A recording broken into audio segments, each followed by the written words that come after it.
আমরা উপলব্ধি করলাম যে আমরা প্রযুক্তি এবং ইন্টারনেটের উপরে কতটুকু নির্ভরশীল। বাংলাদেশে ইন্টারনেট কখনোই সম্পূর্ণ ব্যাহত না হয় তার জন্য আমাদের যারা ব্যবসায়িক নেতৃবৃন্দ আছেন তাদের পরামর্শ আমরা গ্রহণ করেছি। তরুণ প্রজন্মের আস্থা বিশ্বাস কিভাবে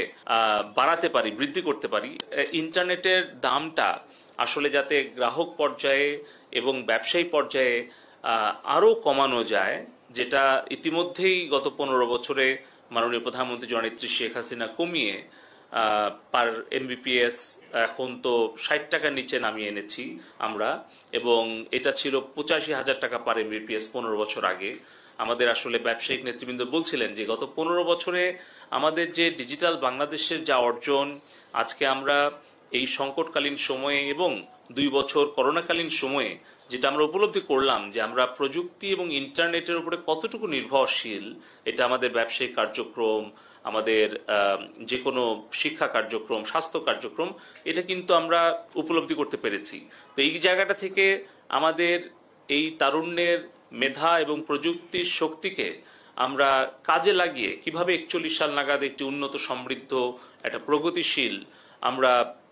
সোনার বাংলাদেশে পরিণত হব,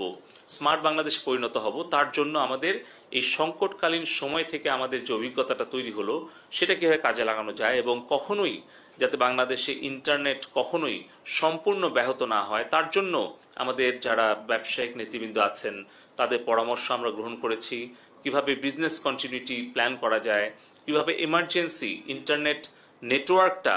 আমরা প্রোটোকল একটা তৈরি করতে পারি যাতে করে আমাদের ব্যাংকিং সেক্টর কিন্তু আমরা চালু রাখতে পেরেছিলাম, কিন্তু আমাদের মোবাইল ফাইন্যান্সিয়াল ওয়ালেট কেন কাজ করতে পারলো না, কিংবা আমাদের সিভিল এভিয়েশন কাজ করলো হয়তো আমরা আরেকটা সেক্টর হয়তো আমরা কাজ করতে পারলাম না, কিংবা আমাদের আসলে রিডান্ডেন্সিটা কেমন হওয়া উচিত, কিংবা সাবমেরিন কেবল থেকে ফাইবার অপটিক্যাল কেবল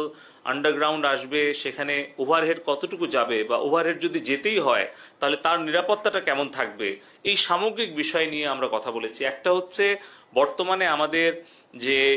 টেলিকম এবং আইসিটি সেক্টরের যে ক্ষতি সেটা কিভাবে কাটিয়ে ওঠা যায়। তার আরেকটা বিষয় হচ্ছে যে আমাদের তরুণ প্রজন্মের আস্থা বিশ্বাস কিভাবে আমরা আসলে বাড়াতে পারি, বৃদ্ধি করতে পারি, এবং এই যে একটা কর্মসংস্থানের যে একটা ঝুঁকি তৈরি হয়েছে সেটা কিভাবে আমরা কাটিয়ে উঠতে পারি। আমাদের আইসিটি ডিভিশনের একটা ইন্টার্নশিপ প্রোগ্রাম আছে যেখানে আমরা লক্ষাধিক তরুণ তরুণীকে আমরা ইন্টার্নশিপের আওতায় আনতে পারবো। আমাদের এনহ্যান্সিং ডিজিটাল গভর্নমেন্ট প্রোগ্রাম আছে যেখানে আমরা ইউনিভার্সিটিগুলোর মাধ্যমে আমাদের যে দেড়শো ইউনিভার্সিটি আছে সরকারি বেসরকারি, সেখানেও হয়তো আমরা প্রযুক্তি খাতে আরো লক্ষাধিক তরুণ তরুণীকে আমরা কিছু প্রশিক্ষণ, কিছু ইন্টার্নশিপ, মেন্টরশিপ দিয়ে তাদেরকে আমরা এমপ্লয়মেন্ট জেনারেট করতে পারবো। পাশাপাশি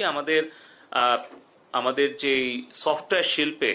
আমাদের যে একটা বড় ধরনের আমরা ধাক্কা খেলাম সেটা কাটিয়ে উঠে কিভাবে আমরা দ্রুত আমাদের স্বাভাবিক অবস্থায় ফিরে আসতে পারি এবং আমাদের ভবিষ্যতে একটা ইমার্জেন্সি নেটওয়ার্ক কন্টিনিউটি প্রোটোকল কিভাবে আমরা তৈরি করতে পারি, এই সকল বিষয় নিয়ে আলোচনা হয়েছে।